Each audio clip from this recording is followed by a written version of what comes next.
Well, now back to our top story tonight. Congressman John Lewis in his fight against stage 4 pancreatic cancer.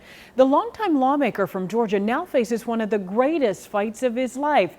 It's one of many battles, including the March on Selma, Alabama in the 1960s to allow blacks the right to vote. Well, I met with Congressman Lewis as he marked the 50th anniversary of what's now become known as Bloody Sunday. We gave a little blood on this bridge. Not just to change Selma and Alabama, but to change America.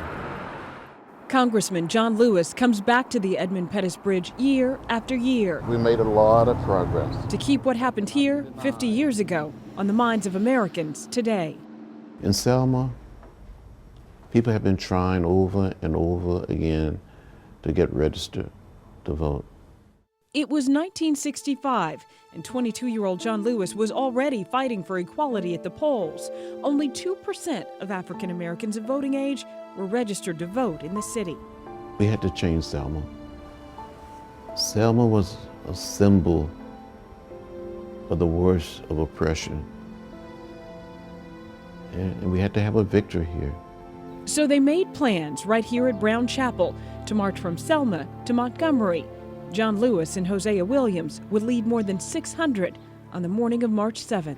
After Ambassador Young led a prayer, we were all down on our knees. We stood up. We lined up in twos and started walking. We come to the highest point on the bridge.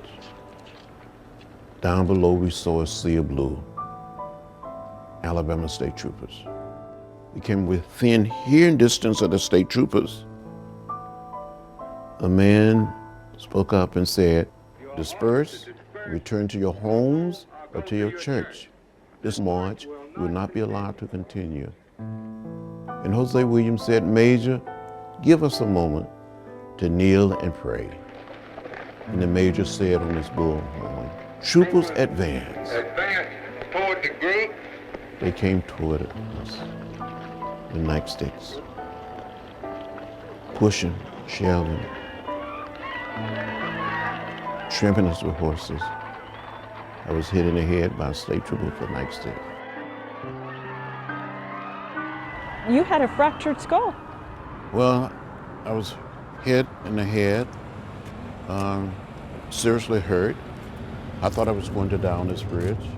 I thought it was my last nonviolent protest. Lewis and 16 others were taken to the hospital. He doesn't remember much that day, except for a visit from Dr. Martin Luther King Jr. And Dr. King said, "Don't worry, John.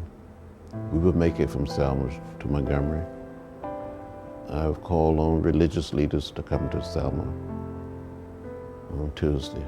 I wish for a moment that we would bow in a word of silent prayer for these brothers who came. What you did on this bridge really made a difference in the civil rights movement. And I truly feel that if it hadn't been for what happened here in Selma, there would be no Barack Obama as President of the United States of America. But there's still so many people who have been left out and left behind. We're not there yet. We have not yet created a biracial, truly post-racial society.